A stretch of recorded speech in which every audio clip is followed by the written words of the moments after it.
आदरणीय श्री राहुल गांधी जी के नेतृत्व में चल रही भारत जोड़ो यात्रा के समर्थन में प्रदेश प्रांतीय अध्यक्ष पूर्व मंत्री आदरणीय श्री अजय राय के नेतृत्व में प्रयागराज प्रांत की पदयात्रा 11 दिसंबर से 22 दिसंबर तक चलेगी। इस संदर्भ में प्रदेश प्रांतीय अध्यक्ष पूर्व मंत्री अजय राय ने की पत्रकार वार्ता। आज दिनांक 7 दिसंबर को पत्रकार वार्ता को संबोधित करते हुए प्रदेश प्रांतीय अध्यक्ष पूर्व मंत्री श्री अजय राय ने कहा कि आदरणीय श्री राहुल गांधी जी के नेतृत्व में कांग्रेस की भारत जोड़ो यात्रा के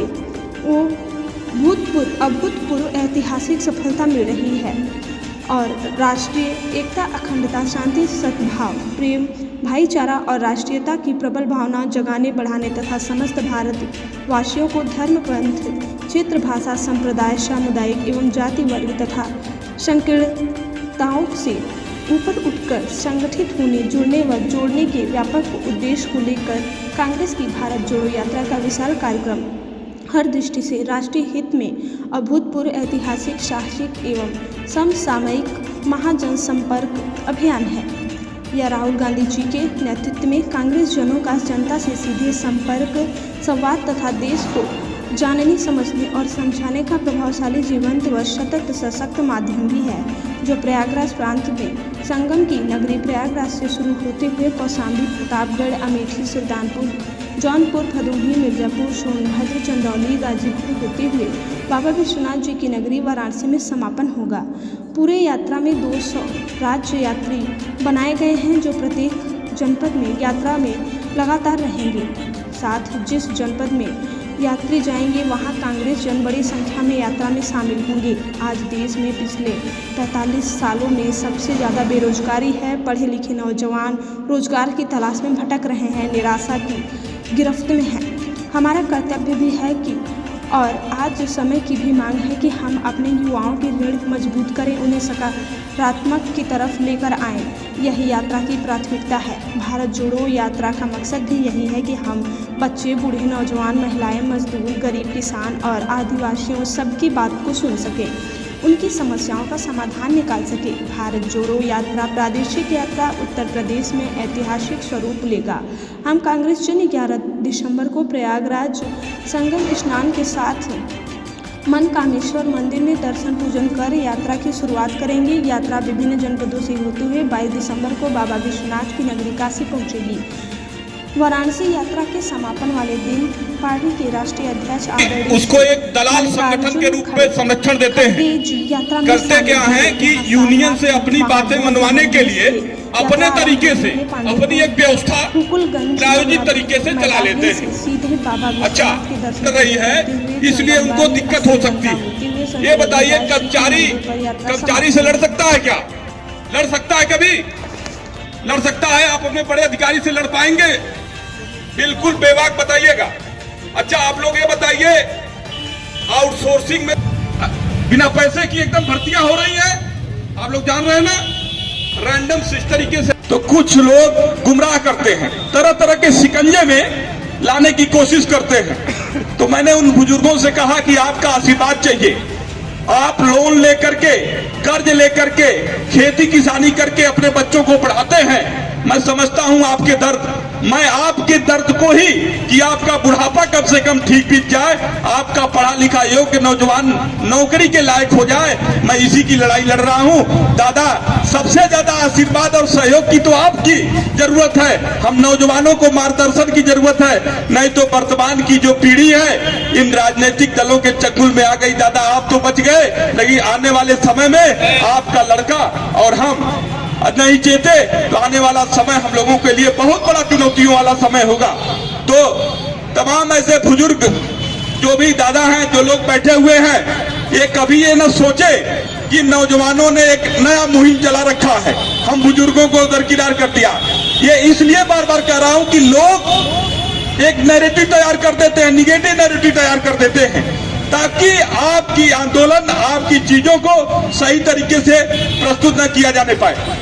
तो ये स्पष्ट मेरा मन है कि आप लोग किसी के कोई बहकावे में नहीं, सारे लोगों का समाधान उसी दिन हो जाएगा जिस दिन नौजवानों को रोजगार की गारंटी मिल जाएगी।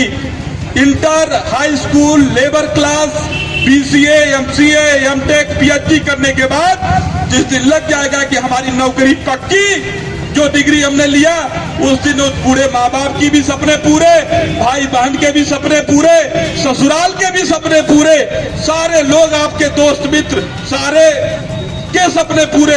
जब आपके सपने पूरे हो जाएंगे तब आप खुशहाल जिंदगी 10 साल और जी सकते हैं। नहीं जी सकते भाई। आज तनाव में आप देख रहे होंगे आज नौजवानों की स्थिति क्या है। नौजवान अवसाद की दशा में है कि नहीं है? नौजवान आज अपराध की तरफ बढ़ रहा है। तो मैं उसके लिए उसको जिम्मेदार नहीं मानता। आज जब उनके पास कोई भविष्य नहीं दिखाई दे रहा है, कोई ठोस नीति नहीं है, सरकार कोई ठोस कार्य योजना प्रस्तुत नहीं कर पा रही है, तो उसके लिए मैं नौजवानों को दोषी नहीं मानता हूं। मैं ये स्पष्ट मेरा मानना है, सब लोग, मुझे लगता है कि आप लोग सहमत भी होंगे कि नौजवान अवसाद की दशा में जो आत्महत्याएं कर रहा है, अपराध के लिए बढ़ रहा है, ये दुर्भाग्यपूर्ण है, चिंताजनक है और इसके लिए सरकार और सरकारी तंत्र जवाबदेह और जिम्मेदार है। क्या ऐसा आप सब लोग सहमत हैं इस पर? क्या इसको मानते हैं ना? इस कार्यक्रम का आयोजन काशी विश्वनाथ जी की पावन धरा पर जयप्रकाश नारायण जी के कर्म भूमि पर तमाम आंदोलनों का साक्षी रहा वाराणसी जनपद, यहाँ मुझे आने का आज सौभाग्य प्राप्त हुआ। युवा संसद एवं महापंचायत कार्यक्रम का आयोजन करने का मौका मिला। इसके लिए हम यहाँ की पूरी टीम को, साथ में जो भी हमारे सहयोगी साथी नौजवान साथी यहाँ उपस्थित रहे, उन सभी का मैं हार्दिक आभार व्यक्त करता हूँ, धन्यवाद ज्ञापित करता हूँ। साथियों, आप जानते हैं आज वर्तमान में नौजवानों की हालात बद से बदतर होती जा रही है। नौजवानों के पास रोजगार के लिए कोई पैमाना नहीं है। नौजवान अवसाद की दशा में अपराध की तरफ बढ़ रहा है।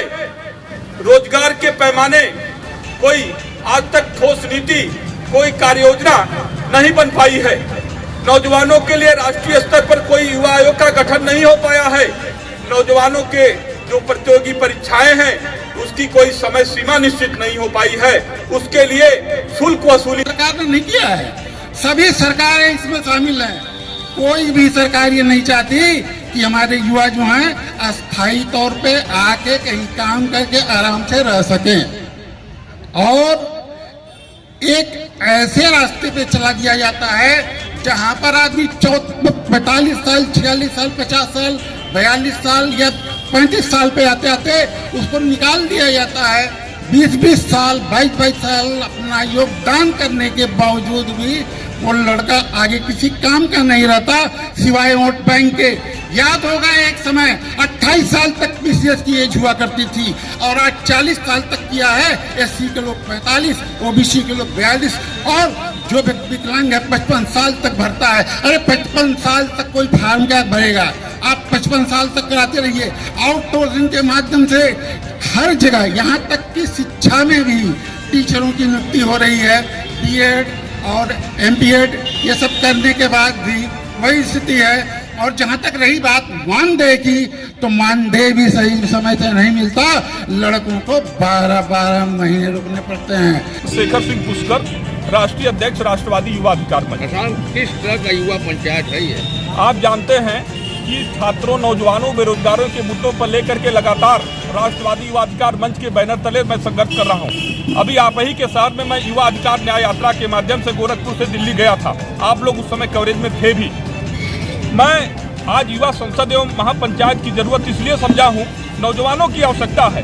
जब नौजवानों की बातें सदन में न सुनी जाए, जब सदन निकम्मा और आवारा हो जाए, लोहिया जी ने कहा था कि जिस दिन सड़कें सूनी हो जाएगी उस दिन संसद आवारा हो जाएगी। तो मुझे लगता है नौजवानों के मुद्दे पर सदन इस समय निकम्मा एवं आवारा हो चुका है।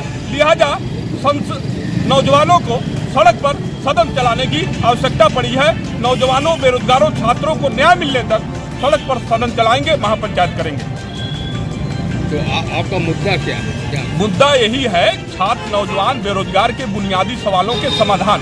बुनियादी सवाल उनके ये हैं कि अभी तक उनके लिए युवा आधारित कोई नीति नहीं बनी, राष्ट्रीय स्तर पर उनका कोई आयोग नहीं बना, कुशल योग्य बेरोजगारों के लिए राष्ट्रीय रोजगार गारंटी जैसी ठोस कार्य योजना नहीं बनी।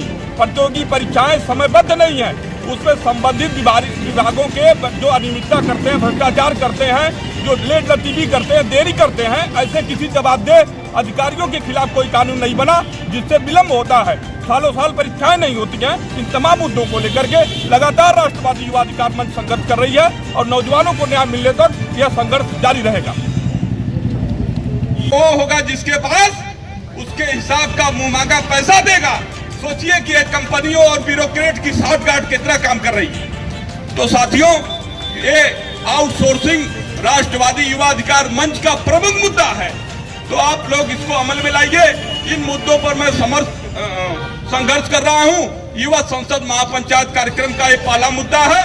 इस मुद्दे का आप सभी लोग समर्थन करते हैं। संघर्ष करना चाहिए, मुझे नहीं करना चाहिए, ठीक है। तो भाई, आप लोगों के लिए मैं संघर्ष, अपनी जीवन जवानी, पूरी ऊर्जा इस छात्रों, नौजवानों, बेरोजगारों को न्याय मिलने तक लगा रहा हूं। आगे की लड़ाई की जिम्मेदारी आप सब लोगों को देते हुए, ठीक है।